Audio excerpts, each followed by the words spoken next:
So hello guys, আমি সুস্মিতা।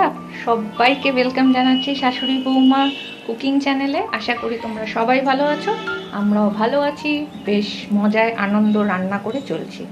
তো আজকে একটা নতুন রেসিপি, এটা আমি আমার মায়ের থেকে শিখেছি, যেটার নাম ইচা করলা। তো প্রথমে একটু বলে নিই, ইচা করলা হচ্ছে ইচা বলতে চিংড়ি মাছ, একটু উঁচু চিংড়ি মাছকে ইচা বলা হয়।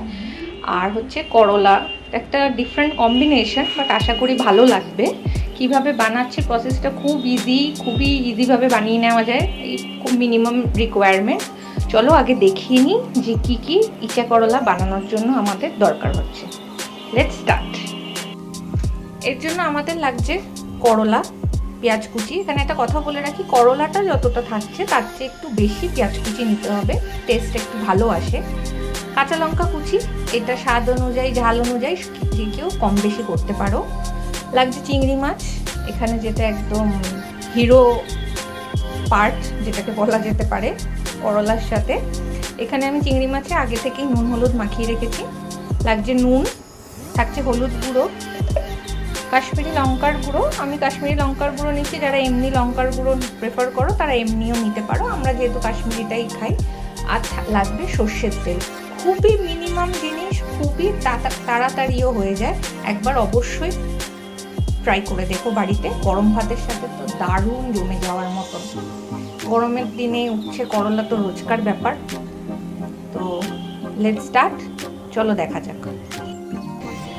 প্রথমে এখানে একটা কড়াই বসিয়ে নিয়েছি গরমে, এর মধ্যে আমি সর্ষের তেল দিয়ে নিয়েছি। আগে মাছটা ভেজে নেব। মাছটা ভাজার সময় কম মিনিমাম তেল রাখলেই হবে, কিন্তু ভাজাটা করার সময় একটু বেশি তেল রাখতে হবে। তার কারণ এটা একটু ভাত দিয়ে মেখে খাওয়ার জিনিস, তো একটু তেলটা বেশি থাকলে ভাত দিয়ে খেতে জিনিসটা সুবিধা হয়, শুকনো শুকনো হয় না। কিন্তু আপনারা চাইলে অবশ্যই, আজকে আমরা সবাই হেলথ কনসিয়াস, আপনারা চাইলে অবশ্যই কম বেশি করতে পারেন, এটা কোনো ব্যাপার না। তেল গরম হয়ে গেছে, এবার আমি দিয়ে দিচ্ছি চিংড়ি মাছ, যেটাতে আমি অলরেডি বলেছি আগে থেকে নুন হলুদ দেওয়া রয়েছে। খুব বেশি মাছটাকে ভাজবো না, কারণ এটা অলরেডি আবার কুক হবে। অনেকে এর মধ্যে কাঁচা দেয়, আমি শুনেছি, কাঁচাটা যেহেতু আমরা প্রেফার করি না, একটুখানি ভেজে নিলে টেস্টটাও এনহান্স হয়। আর এখানে দরকার হলে, যেহেতু আমি আগের বার বললাম জিনিসটার নাম ইচা করলা, ছোট চিংড়ি মাছ দিয়ে করতে হয়। তো যেহেতু ছোটো চিংড়ি মাছ অনেক ব্যাপার থাকে, skin problem, allergies and all avoid করাই ভালো। তো তার জন্য এটা করতে পারে, একটু বড় সাইজের চিংড়ি মাছগুলোকে এনে একটু কেটে কেটে নিলেই হয়, ভাজার সময় এগুলো ইজিলি কাটা যায়। আর অবশ্যই চাইলে আপনারা কাঁচা থাকাকালীন আগেই কেটে নিতে পারেন। আমি এখানে ভাজার সময় কেটে নিচ্ছি, আমার এটাই সুবিধা হয়।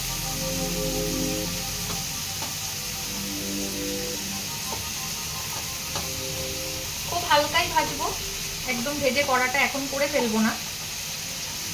এটা জাস্ট একটু টেস্টটা এনহ্যান্স হবে, টেস্টটা বেরিয়ে আসবে, তাই জন্য করছি।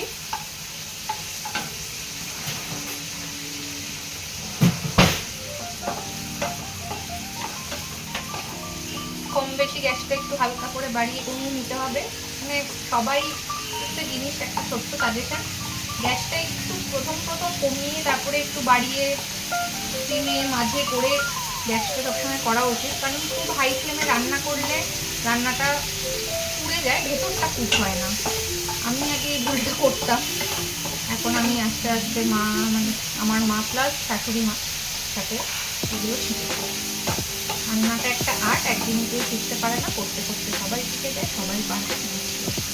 তো একটু দেখিয়ে দিই কোন স্টেজে আমি চিংড়ি মাছটাকে তুলছি। গ্যাসটা একটু ফ্লেমটা কমিয়ে নিলাম, চিংড়ি মাছটাকে আমি তুলে নিচ্ছি। সেম বাটিতে তুললে কোনো প্রবলেম নেই, ওটার মধ্যে একটু হলুদ রয়েছে। তো এই পজিশনে এসে মাছটাকে নামিয়ে দিচ্ছি। আবার ওই সেম কড়াইতে আমি আবার যেরকম বললাম আরও একটু তেল নিই। ব্যাপারটা যেহেতু একটু তেল বেশির মধ্যেই হবে, তো সর্ষের তেল নিয়ে গরম করে এবার ফাইনাল কুকিংটা স্টার্ট করব। এখানে আমি বলি, কড়াইতে এই জন্যই ধুতে লাগে না, কারণ এর মধ্যে তেলটার মধ্যে যে চিংড়ি মাছের একটা এসেন্স বা গন্ধ বা স্মেল যেটাই বলো বা টেস্ট, যেটা চলে গেছে, এই তেলটার টেস্টটা আর একটু বাড়িয়ে দেবে।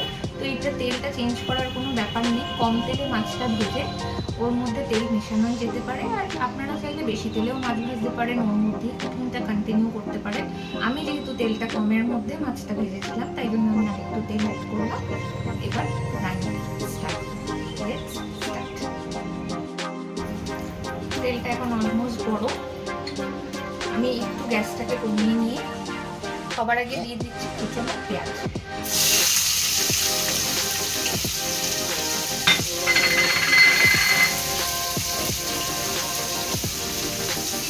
পেঁয়াজটাকে একটুখানি জাস্ট কালারটা চেঞ্জ করতে দিতে হবে, এমন কোনো ওটা ব্যাপারই নয়।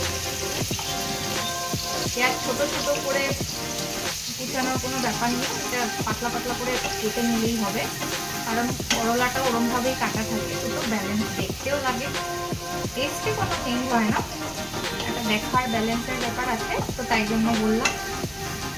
বাট বাটা পেঁয়াজ চলবে না।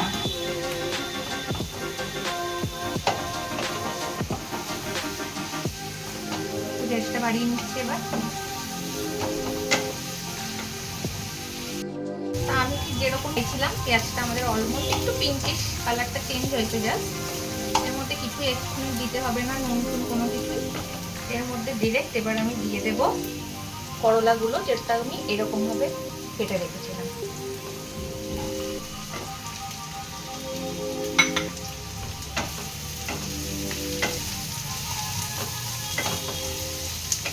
এইবার আমরা করলাটাকে পেঁয়াজের সাথে বেশ কিছুক্ষণ আমাদের ভাজতে হবে।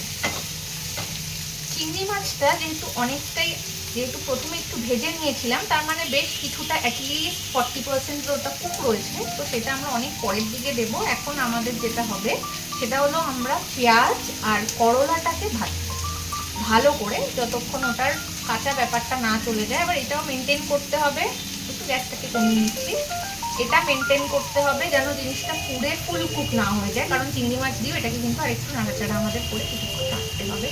আরও অনেক মশলা আছে যেগুলো বলেছি আপনাদের, যা বেসিক হলুদ আর লঙ্কার গুঁড়ো দিতে হবে। এবার দিয়ে দেব স্বাদ মতো নুন। নুন দিলে জিনিসটা ভালো করে কুক হতে শুরু হবে। স্বাদ মতন এই জন্যই বললাম, কারণ নুন জিনিসটা কিন্তু সবার নিজস্ব টেস্টের উপরে ডিপেন্ড করছে, কেউ কম খেতে পছন্দ করে, কেউ বেশি। তো আগে থেকে বেশি দেওয়ার চেয়ে আমি মনে করি যদি আগে থেকে আমরা একটু কম দিই, পরে কম বেশি হলে আমরা মিশিয়ে নিই।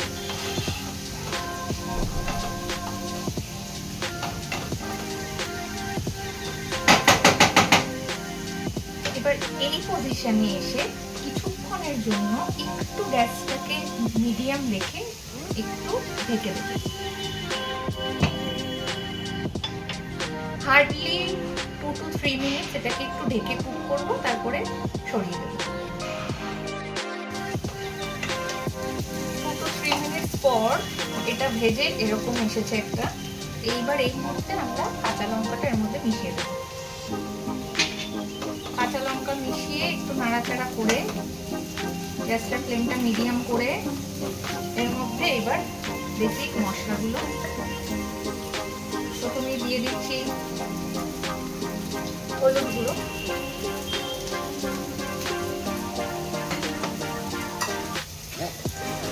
আর দিয়ে দিচ্ছি কাশ্মীরি লঙ্কার গুঁড়ো।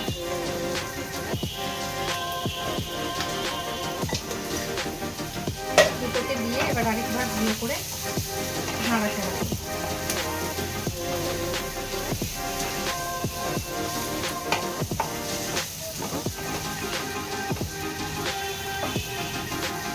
এইবার এই পয়েন্টে এসে এর মধ্যে এই আগে থেকে বেটে রাখা চিংড়ি মাছটা দিয়ে দেবো, তাহলে সব কিছুর সাথে এবার চিংড়ি মাছের টেস্টটাও মিশে যাবে, মশলা, করলা, পেঁয়াজ সব মিলিয়ে এবার টেস্টটা আস্তে আস্তে এনহ্যান্স হবে। এবার কিচ্ছু না, জাস্ট নাড়াতে থাকতে হবে, ফ্লেমটাকে বাড়িয়ে কমিয়ে।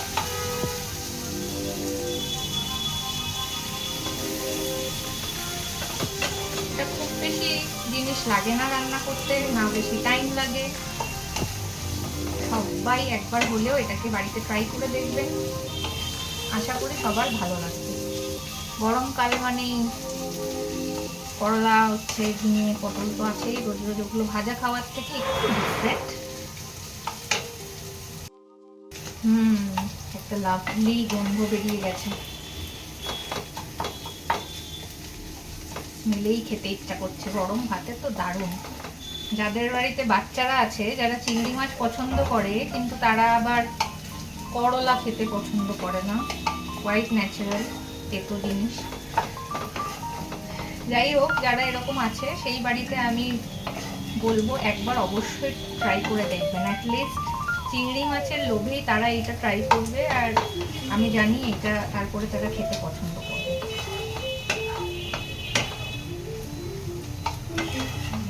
বেসিক জিনিসপত্র, বানাতে বেশি টাইমও লাগে না,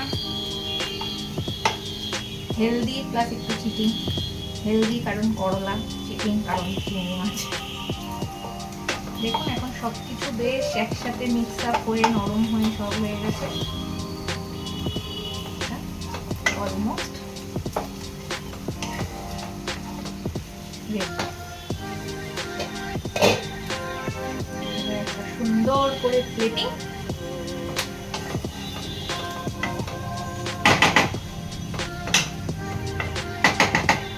তারপরে আসছে ফাইনাল। তাহলে এই যে রেডি হয়ে গেছে আমাদের ইচা করলা। আপনাদের এই রান্নাটা ভালো লাগলে আর আমার চ্যানেল ভালো লাগলে কাইন্ডলি সাবস্ক্রাইব করে দেবেন। রান্নাটা ভালো লাগলে লাইক করে দেবেন। যদি মনে হয় অন্যদের সাথে, যেরকম যাদের বাড়িতে বাচ্চারা আছে বা করলা খেয়ে খেতে খেতে দিয়েও অবশ্যই শেয়ার করে দেবেন। আবার দেখা হবে একটা নতুন রান্না নিয়ে খুব শিগগিরই। ততদিন সবাই ভালো থাকবেন, সুস্থ থাকবেন। আবার দেখা হবে। টাটা।